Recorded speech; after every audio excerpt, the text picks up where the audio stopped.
Y bueno, finalmente vamos a cerrar esto que diría yo como una muy buena jornada de conocimiento y de información médica con una charla pues que deriva en parte de lo comentado acerca de las recomendaciones y las cosas que conocemos en el manejo pues, de la salud, diría yo, integral. Tengo el gusto de presentarles a la licenciada Dayana Morales Corral. Ella es licenciada en Pedagogía, tiene una maestría en Psicopedagogía, un doctorado en Educación, es licenciada en Educación Nutricional y Deportiva y actualmente cursa la maestría en Entrenamiento Deportivo y nos va a hablar de nutrición y ejercicio para prescribir en el consultorio. Muchas gracias. Hola, muy buenas tardes. Estoy muy contenta de estar con ustedes el día de hoy. Seguramente ya deben de estar muriendo de hambre. Esta va a ser una charla muy cortita, pero también muy noble, que nos invita a todos a ser un poquito más conscientes sobre qué es lo que hacemos cuando estamos detrás del escritorio. Muchas veces, cuando nuestros pacientes llegan al consultorio, la mayoría de las veces buscan una mirada en quién está detrás del mismo, ¿no? Y lo primero, sobre todo cuando llegan a nutrición, es verles una cara de miedo, una cara de temor, de qué dirá el que está enfrente. Me va a subir en una báscula, como decía la doctora Ana, y me va a juzgar. ¿Qué pensará de mí en el momento en que yo baje de la báscula y me tenga que dar un diagnóstico de sobrepeso, obesidad tipo 1, 2 o 3? Para esto es muy importante que no nada más nos concienticemos nosotros, sino que seamos empáticos con nuestros pacientes y les podamos decir, esto es un proceso de aprendizaje para los dos. Al final, como profesionistas del área de la salud, tenemos que transmitirles esta tranquilidad en donde tengan la suficiente honestidad de decirnos qué es lo que está fallando en su vida cotidiana y el por qué consideran que es así. Muchas veces esta parte que viene aliada con el ejercicio, con el sobrepeso, es también una parte psicológica muy importante. El dar la recomendación, tú muévete, sí puedes, si yo pude, tú pudiste, tú vas a poder, perdón. Ánimo, no nos ayuda en gran parte nuestra consulta. Al contrario, podemos privar al paciente y que éste deje de asistir a la misma. Pero bueno, antes de hablar de la prescripción del ejercicio, me gustaría que habláramos del sedentarismo en nuestro país. La inactividad física, sumada a los malos hábitos alimenticios, son principales factores de riesgo para el desarrollo de la obesidad y enfermedades crónico-degenerativas importantes, las cuales son importantes causas de muerte en nuestro país y mundialmente. El Instituto Nacional de Estadística y Geografía Informática, el INEGI, en 1996 decidió adicionar un módulo de práctica deportiva y ejercicio físico, el MOPRADEF. ¿Lo habían escuchado antes? ¿No? ¿Nunca? Ok. Yo tampoco hasta hace algunos meses. Y es bien importante porque estos estudios se han venido documentando con los años y nos muestra cómo ha habido un incremento en la actividad física en ciertas poblaciones. Sin embargo, hay un empobrecimiento muy importante que hay que tomar en cuenta aquí, sobre todo porque este instituto empieza a evaluar a partir de los 18 años aquellas poblaciones que realicen actividad física, por mínima que sea, en sus hogares. No estamos llegando ni siquiera al ejercicio, solo a la actividad física. Ahorita vamos a ver la diferencia entre uno y otro. Ahora, mundialmente, el sedentarismo se destaca con un 60% en la población mundial. Y yo pensaría, bueno, a lo mejor México no tiene tanto. Pues me asusta decirles que tenemos el 58.3% que afecta a la población de mayores de 18 años. Adolescentes con adultez previa, en donde ya no son capaces de moverse, en donde consideran que la palabra cansancio es algo negativo para su vida cotidiana y donde asimilan las nuevas tecnologías como una forma más redituable para su calidad de vida. Ahora, anteriormente, cuando nosotros necesitábamos ir a comprar comida, teníamos que ir al súper, ¿no? Muchos lo seguimos haciendo. Hoy, con las nuevas aplicaciones, pues nos ahorramos muchos pasos. O estamos contabilizando constantemente en nuestro reloj de frecuencia cardíaca cuántos pasos di hoy y cuál es el cumplimiento. Ni siquiera llegamos al mínimo. Entonces, concientizarnos sobre esto desde poblaciones de tan pequeña edad es muy importante. Bien, aquí vemos 3 imágenes. En la primera podrán observar a 2 personas que están haciendo el súper. Esto se considera actividad física. ¿Qué otras actividades pueden ser parte de? Cortar el césped, cambiar a los hijos, tender las camas, ir al trabajo, manejar, ¿no? Al final hay una ingesta de calorías. Sin embargo, esta suele ser corta o poca a lo largo del día, o bien viceversa, puede ser demasiada para las actividades que nosotros hacemos al diario. Alguna vez llegó un paciente al consultorio y me dijo, es que vengo a consulta porque mis hijos me imponen bajar de peso y hacer ejercicio, pero yo ya les dije que sí hago ejercicio. Y pensé, ¿qué tipo de ejercicio hace?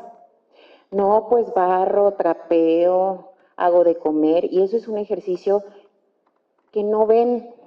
Bueno, en realidad estamos hablando de una actividad física que puede llegar a ser extenuante, por supuesto, pero también hay que ver cuáles son las cantidades de ingesta que estamos promoviendo en el hogar.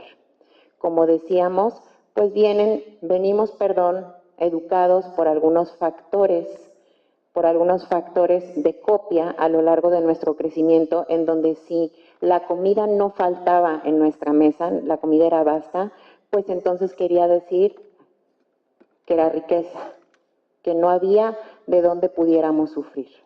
Sin embargo, hoy en día, tal como lo han expuesto las doctoras, pues son elementos que arriesgan nuestra vida.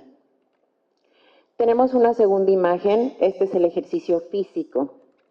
¿Qué se considera ejercicio físico? Es aquella materia, es aquel movimiento o número de ejercicios que están planificados. ¿Cómo? Por medio de tiempos, por medio de progresiones y elementos como el lugar, la motivación y diversos insumos que el ser humano puede tomar para salir adelante y tener menos enfermedades. Más adelante vamos a hablar de algunos pilares del mismo. Y por último tenemos el deporte, el cual se rige de una serie de normas y entrenamientos especializados.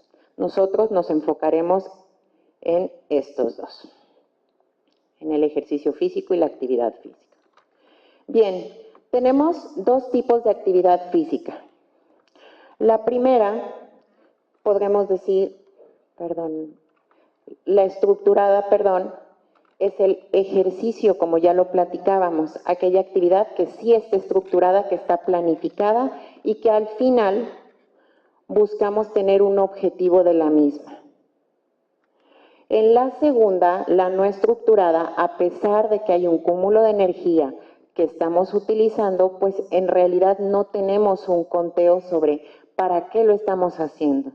Claro, terminamos nuestras labores y se vuelve eficiente, sin embargo, no hay una estructuración a manera de aparatos o bien ciertos movimientos. Existen pilares para la prescripción de un programa de ejercicio. En estos pilares hay poblaciones que tristemente se han quedado atrás. Entre ellas podemos ver que 1 de 3 adultos no realizan actividad física y 4 de 5 adolescentes tampoco lo hacen.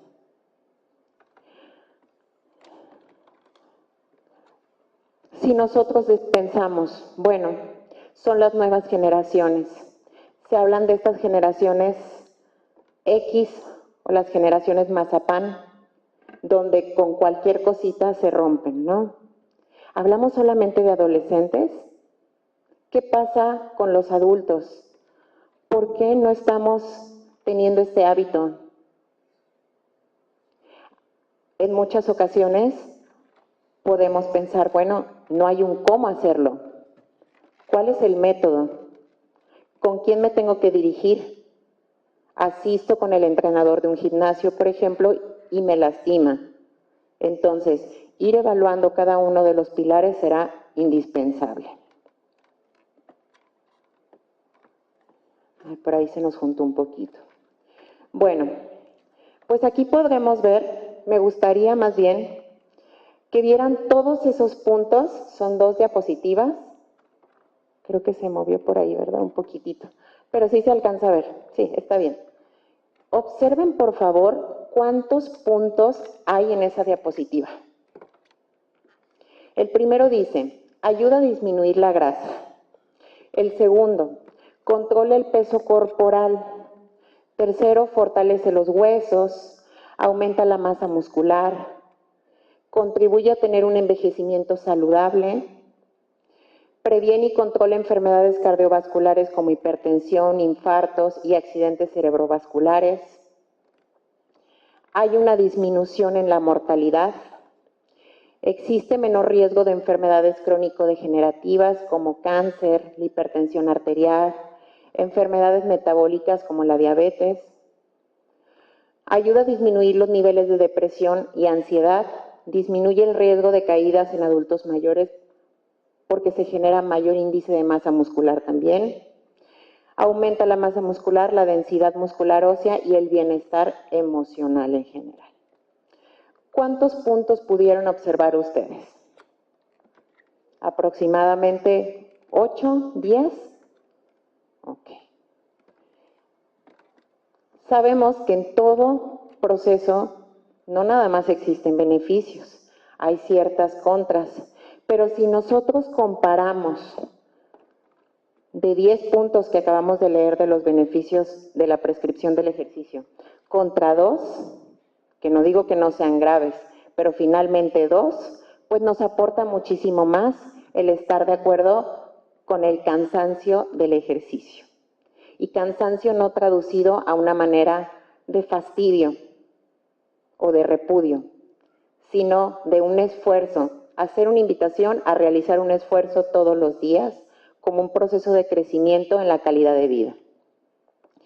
En las contras podemos encontrar las lesiones musculoesqueléticas que se presentan cuando hacemos actividades vigorosas, un deporte de contacto o cuando ya tenemos una lesión previa. ¿Cuántas veces los pacientes no llegan lastimados a consulta y aún así realizan sus actividades diarias? Pensamos, si son actividades diarias, pues al final se tienen que hacer. Si no las hacen ellos, pues ¿quién? Pero bien, nos metemos a un deporte de contacto. ¿Desde hace cuánto le duele la pierna?, le preguntamos al paciente. Uy, no, ya tiene desde hace 5 años.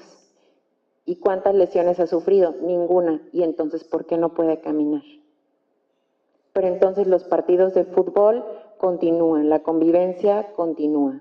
Es esa parte de la socialización que nos invita a formar parte de un sentido de pertenencia, a mejorar nuestra vida cotidiana, pero no bajo este prefijo. En la prescripción del ejercicio también es necesario que podamos prevenir, que si hay una lesión previa, que si hay una enfermedad, podamos prevenir antes con un programa de entrenamiento individualizado. No quiere decir que se dejen de mover, pero sí un programa que los ayude a mejorar y posteriormente retomar las actividades que hacían. La segunda causa, y con poca frecuencia, pues son las alteraciones cardíacas, el infarto agudo al miocardio o la muerte súbita cardíaca. Bien, la prescripción de la actividad física, ¿qué es esto? Vamos a ver quién la debería recomendar, qué variables son las que intervienen en la misma.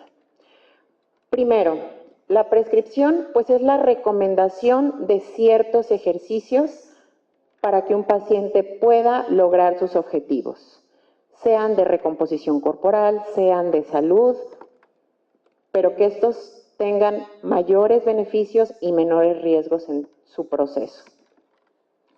¿Quién es el indicado para prescribir la actividad física?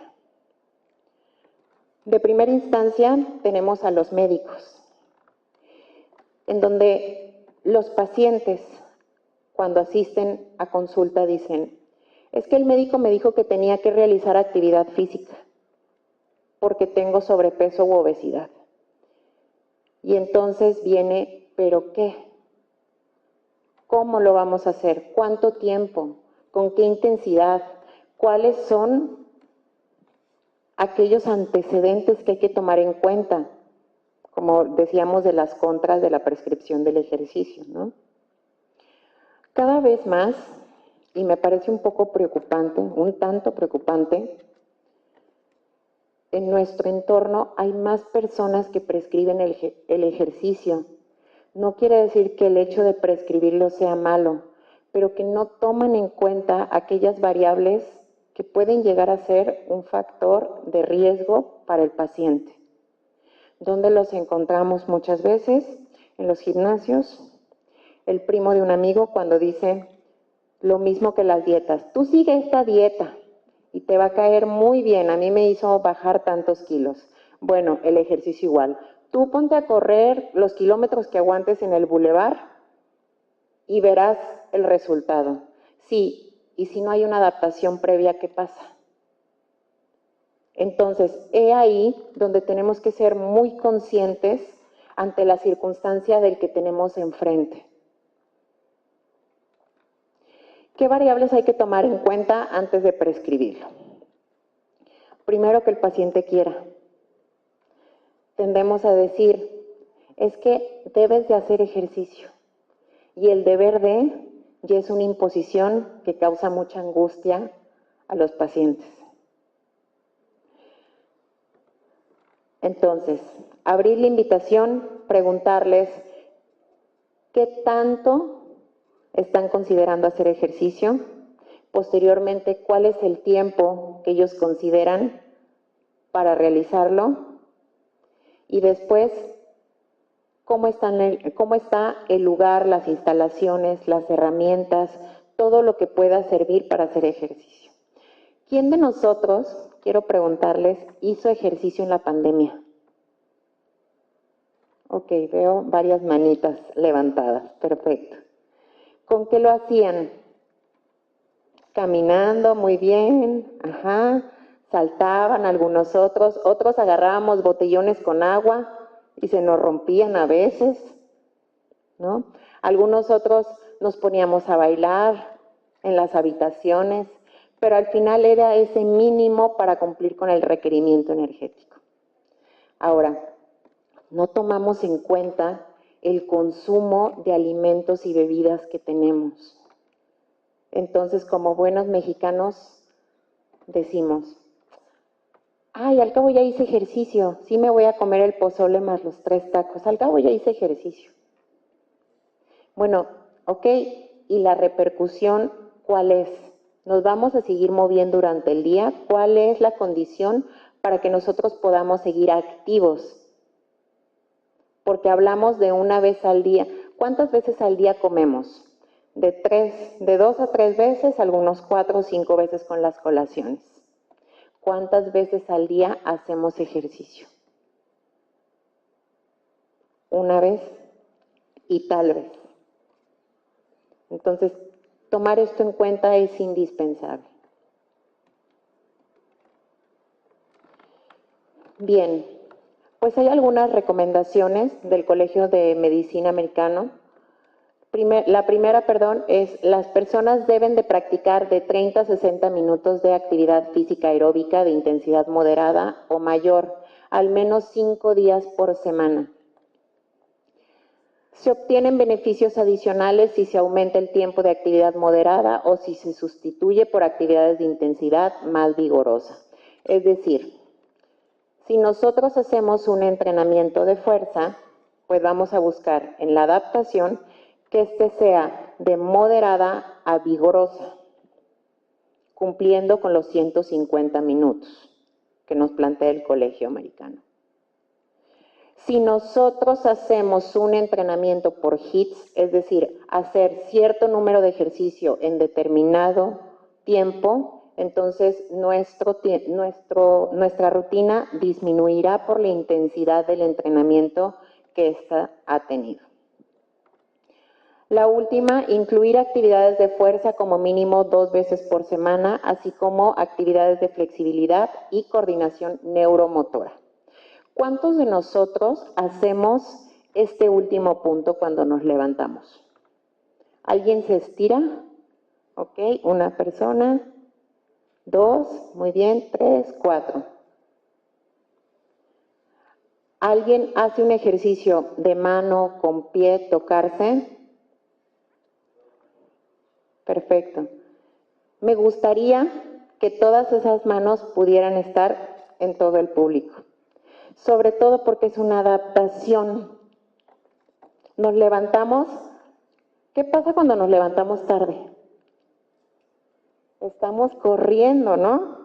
Los cabellos están revueltos, nunca nos damos cuenta de qué es lo que pasa a nuestro alrededor, si le hacemos cara al esposo o a la esposa. Nosotros salimos hechos la mocha. Y esos 5 minutos para pensar en dónde quedaron, para estirarnos, para hacer estos ejercicios de coordinación, no, pues no existen. Entonces, parte de la conciencia humana es transmitirles a nuestros pacientes en su recordatorio de 24 horas, tranquilo, hay vida. En tu rutina, procura empezar con un ejercicio de flexibilidad. Y no es ir a una clase de yoga, es haz 2 minutos que te van a servir a la larga para tener 10 años más de vida. Bien, tenemos esta pirámide de la actividad física, en donde se prevé que el punto número 1 se reduzca. Hablábamos del sedentarismo. Cuando nosotros estuvimos en el vientre de nuestra madre, pues probablemente dimos muchas patadas. Dependerá la personalidad de cada uno, ¿no? Somos seres humanos en movimiento. Ahora, aquí lo peligroso es que conforme vamos creciendo, disminuye. Y decimos, pero sí muevo los dedos para cambiarle al control de la tele. Pues sí, pero no, son otras habilidades. Entonces, las habilidades gruesas de movimiento, kinestésicas gruesas, se ven reducidas a lo largo del tiempo.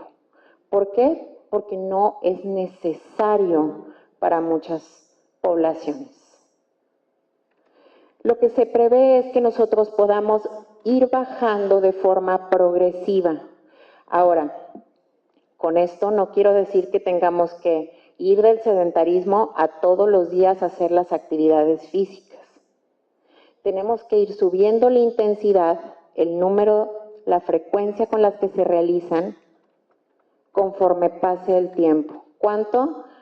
Hay adaptaciones de semanas o de meses. De 2 a 3 días por semana puede ser un fortalecimiento muscular, flexibilidad y elasticidad. ¿Cómo? Con entrenamientos de fuerza, cargando pesas, realizando algunas clases de elasticidad o de yoga. De 3 a 5 días por semana puede ser una actividad cardiovascular, actividad deportiva y recreativa. Jugando fútbol, andando en bicicleta, jugando tenis, voleibol. Y por último, todos los días se esperaría que tengamos ciertos hábitos adquiridos con el pasar del tiempo. A esto me refiero con que la adquisición de hábitos saludables tiene que ser progresiva, porque si no, pues abandonamos pronto. ¿Les ha pasado alguna vez cuando van con algún nutriólogo? Ahora sí, este es mi año, ya me voy a poner a dieta, este año voy a tener el cuerpo que yo deseo. Y entonces tenemos tanta motivación, tantas ganas, pero no tenemos un fundamento para ir de forma progresiva que terminamos abandonándolo. Y esto sucede en muchas áreas de nuestra vida. Puede ser en el estudio, en el afecto con una pareja, en la formación de una familia, en nuestro mismo trabajo. Es que quiero crecer como médico, como nutriólogo, cualquier profesión. Sí, pero te tiene que costar ciertos años de experiencia para llegar a eso. Igual la pirámide de la actividad física. No busquemos ser fuertes si realmente no dedicamos el tiempo y los nutrientes que necesitamos. No busquemos decir, es que ese método no funciona, con tal de cortar nuestro camino antes de decir, bueno, no fui constante y no pude realizarlo, y eso se ve detrás de un escritorio, ¿vale?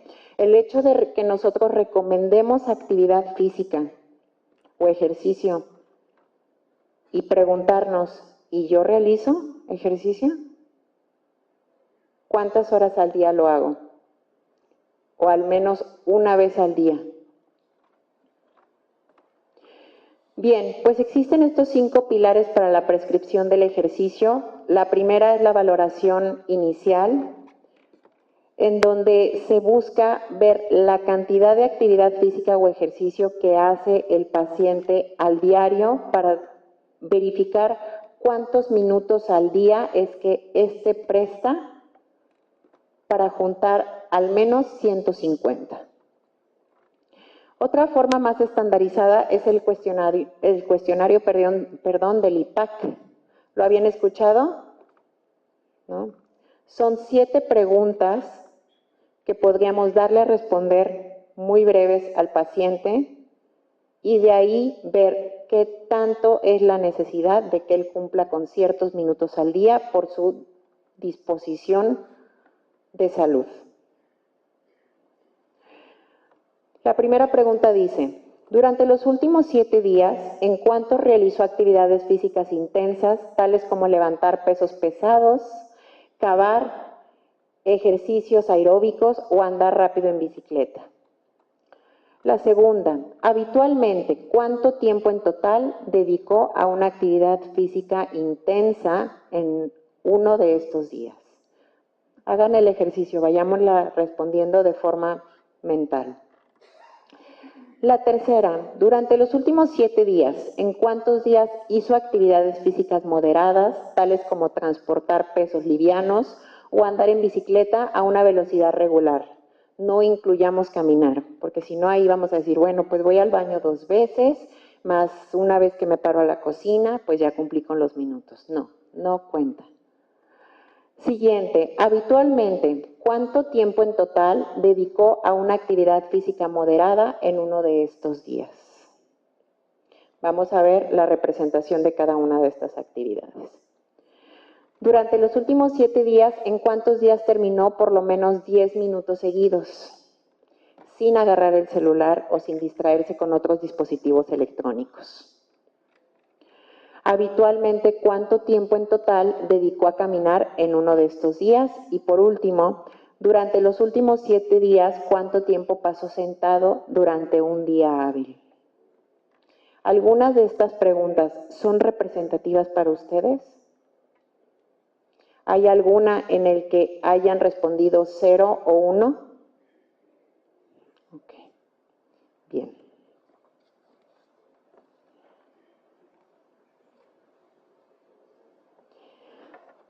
El segundo pilar es la perspectiva del paciente.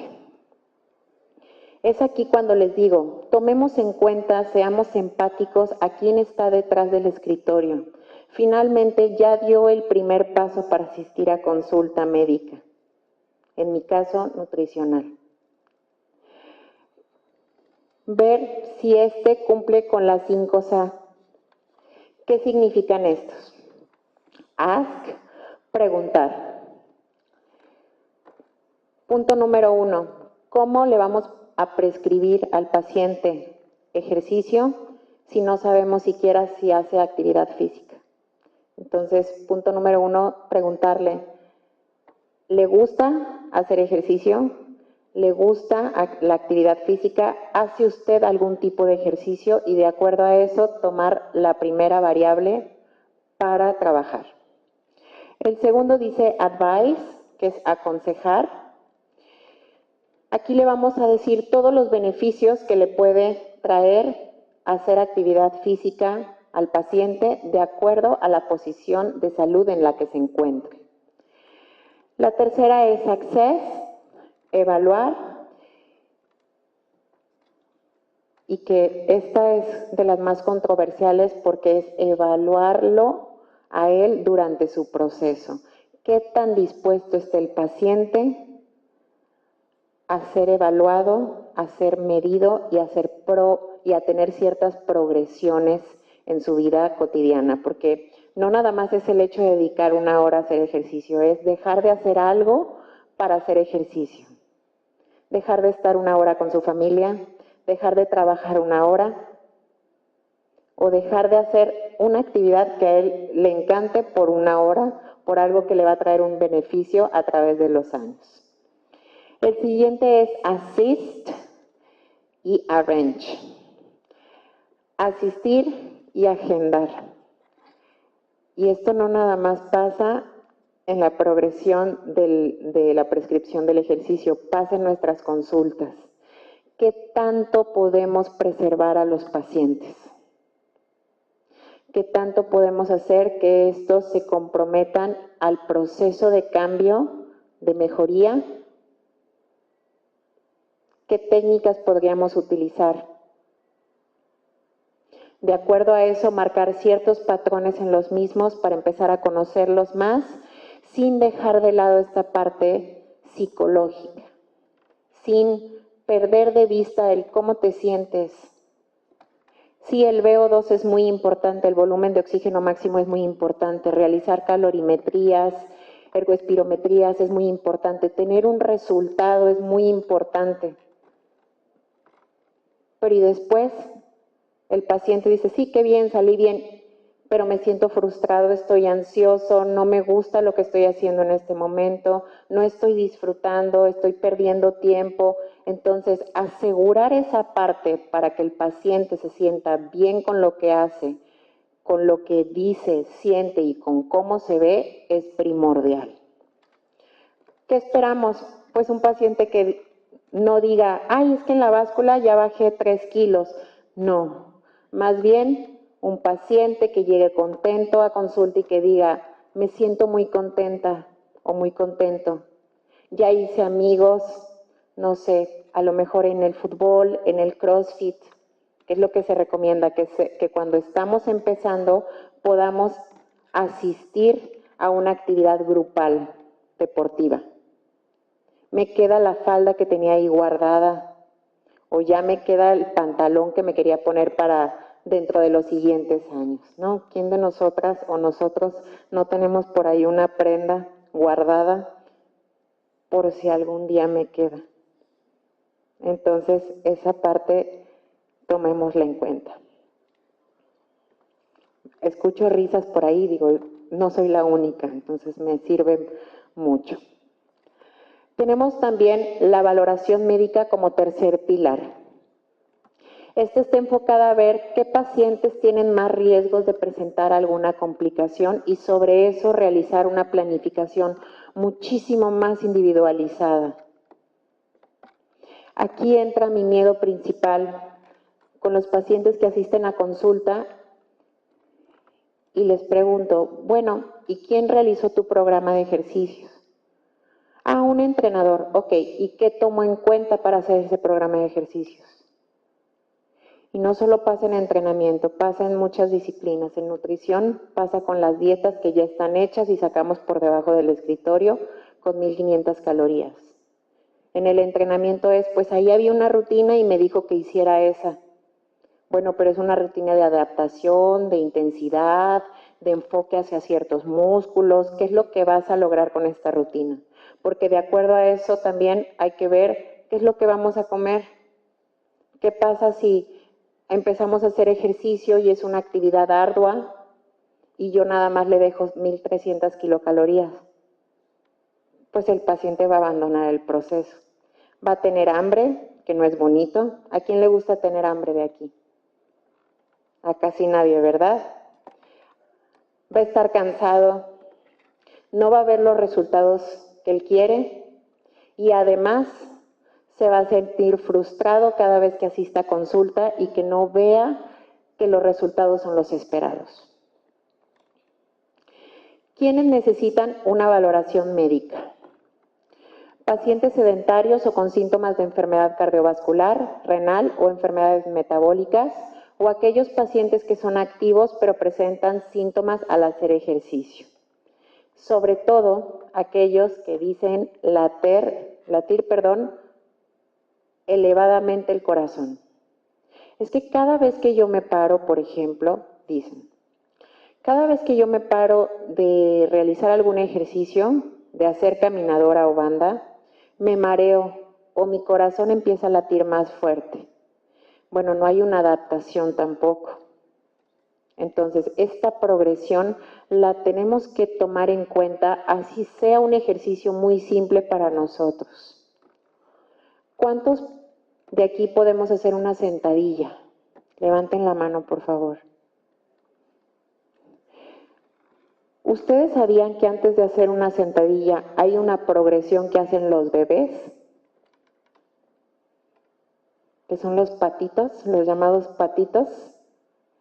Bueno, exactamente. Esa caminata con estabilidad y coordinación que tienen los bebés, si nos pusieran a nosotros los adultos a realizarla, pues nos caeríamos la mayoría de nosotros, porque vamos perdiendo esos movimientos tan simples, tan nobles y tan dulces de la niñez a lo largo del tiempo y reemplazándolos por otros más complejos.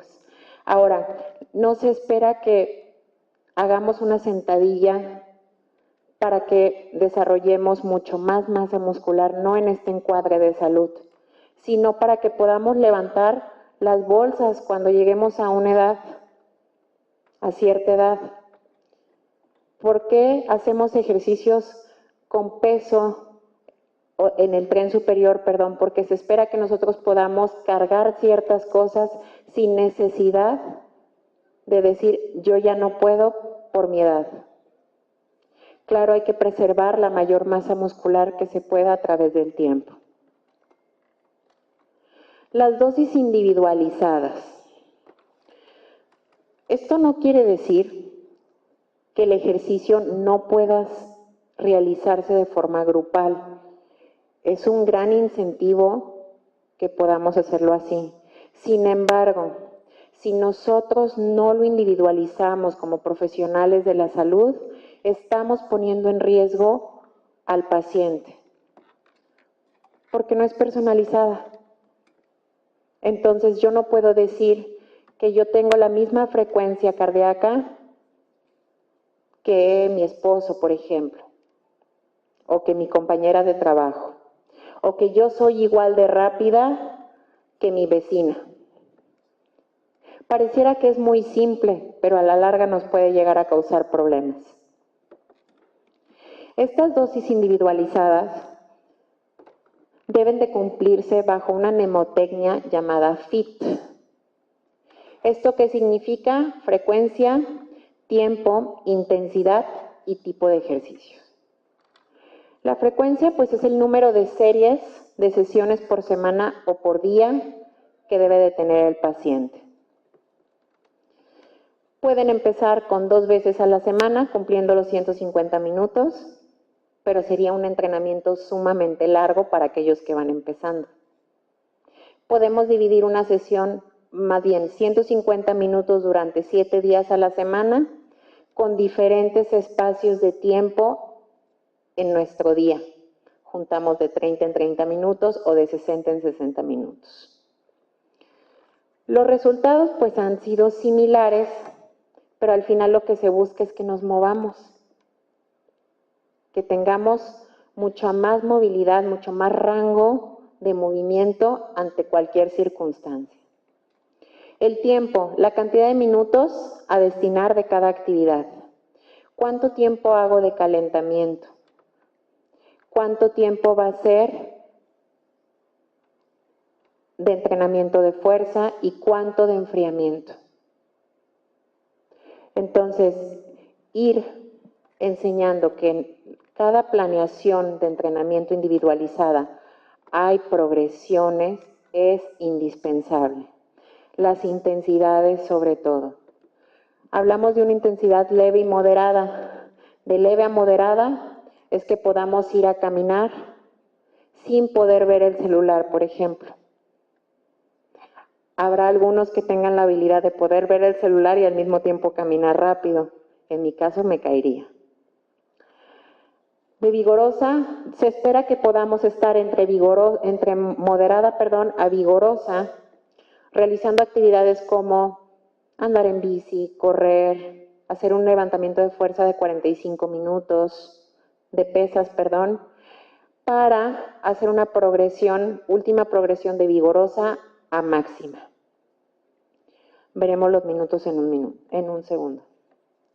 El tipo de ejercicio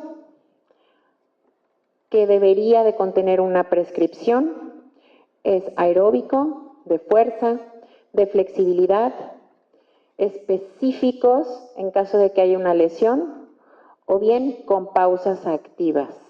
¿Qué son las pausas activas? No me dejo de mover, sigo caminando para poder agarrar unas mancuernas, sostener una barra o simplemente una respiración activa. ¿Cómo se pueden medir? Hay diferentes métodos, tanto cuantitativos como cualitativos. Lo que les decía es que ninguna de las herramientas es mala. El hecho de que podamos hacer una calorimetría, que podamos medir los METs, que sepamos la frecuencia cardíaca, una ergoespirometría, pues nos da muchos datos importantes de interpretación y de apoyo al paciente. Pero si nosotros no empatizamos con los métodos cualitativos, pues el paciente va a dejar el objetivo tarde que temprano. ¿Cuáles son estos? Pues la escala de esfuerzo percibida de Borg, el preguntarle, ¿cómo sentiste la actividad? ¿Estuvo ligera para ti? ¿Te cansaste mucho? Preguntar al paciente, ¿y cómo puedo saber si fue intensa o fue moderada o fue vigorosa? Le diríamos, intenta caminar, intenta correr cantando.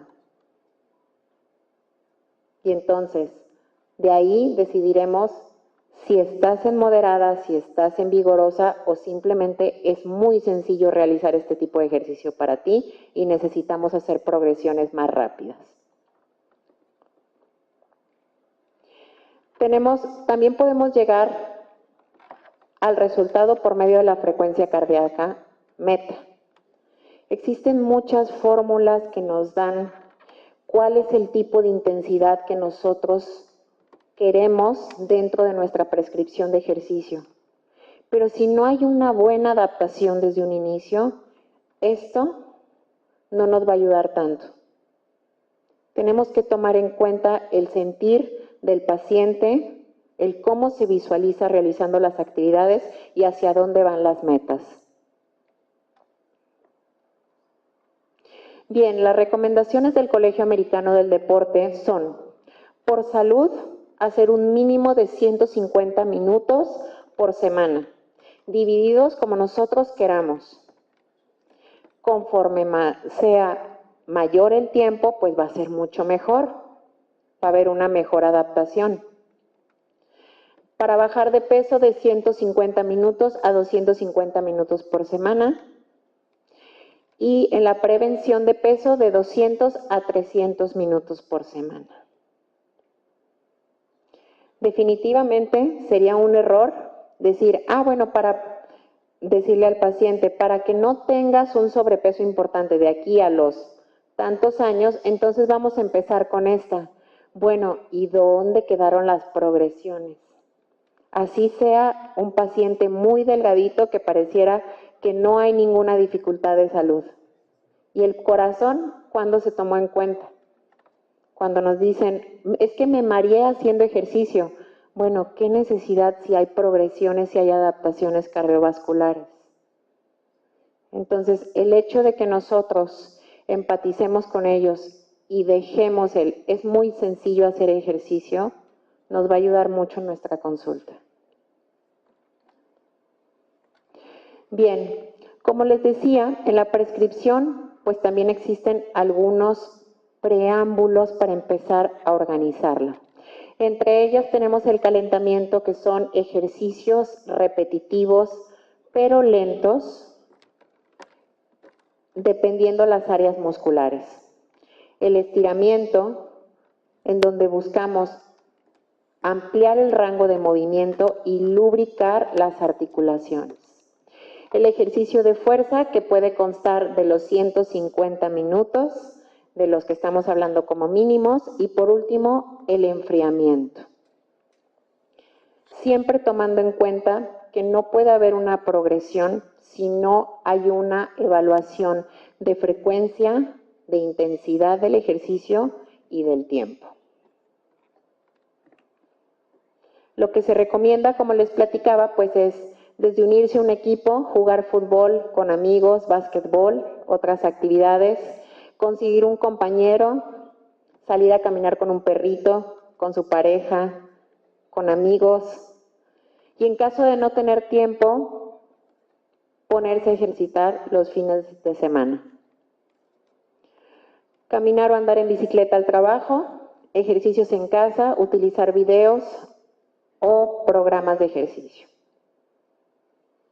Ahora, si nuestra alimentación y el ejercicio no van de la mano, difícilmente vamos a cumplir con los objetivos. La alimentación al final nos está dando la energía necesaria para que nosotros podamos vivir día con día. Algunos podremos tener un registro un poco más elevado de energía si nos referimos al sobrepeso o a la obesidad. No por ello quiere decir que las personas con una clasificación de ese tipo tengan que dejar de comer. Es necesario que sepamos cuáles son los nutrientes mínimos, bases, esenciales, para que nuestro paciente no se caiga y no abandone su proceso de cambio.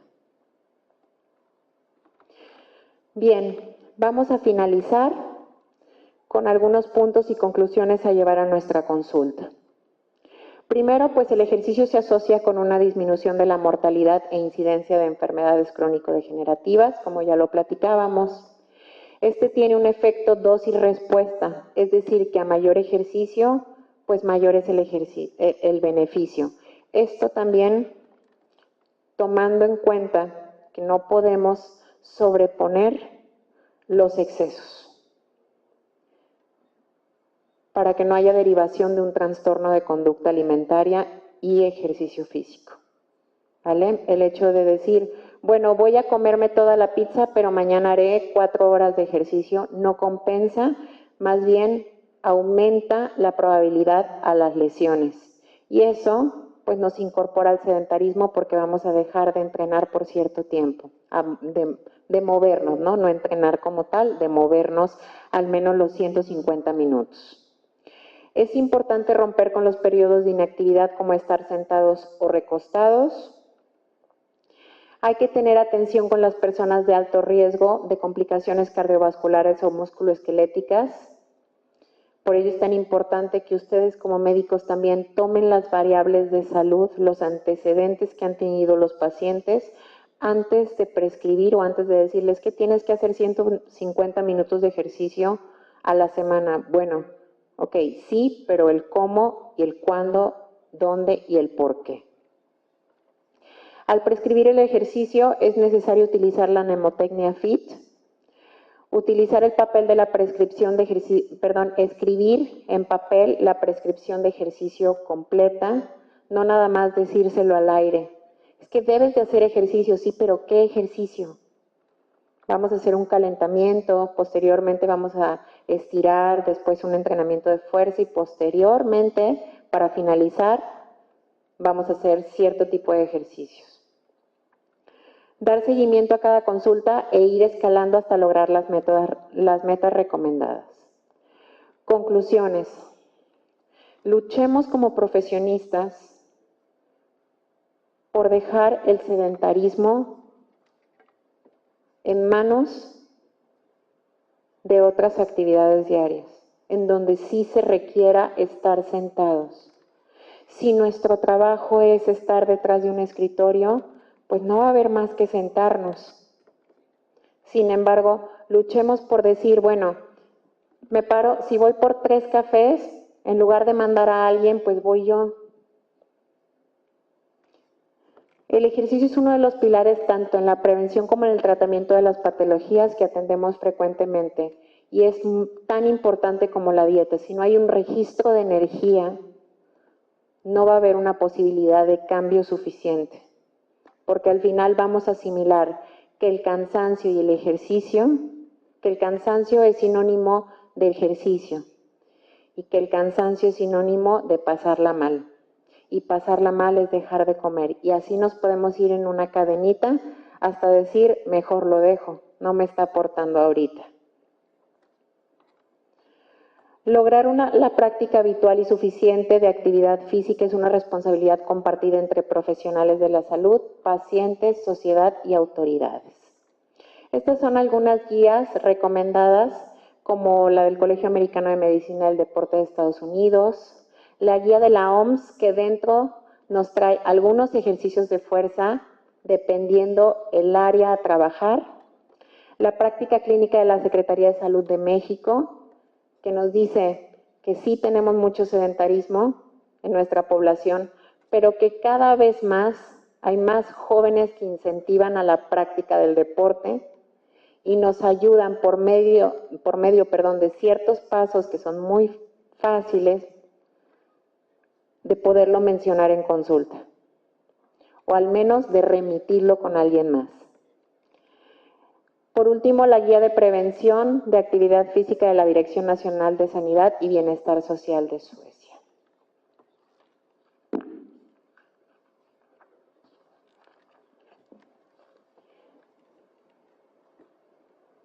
Bien, pues con esto es importante.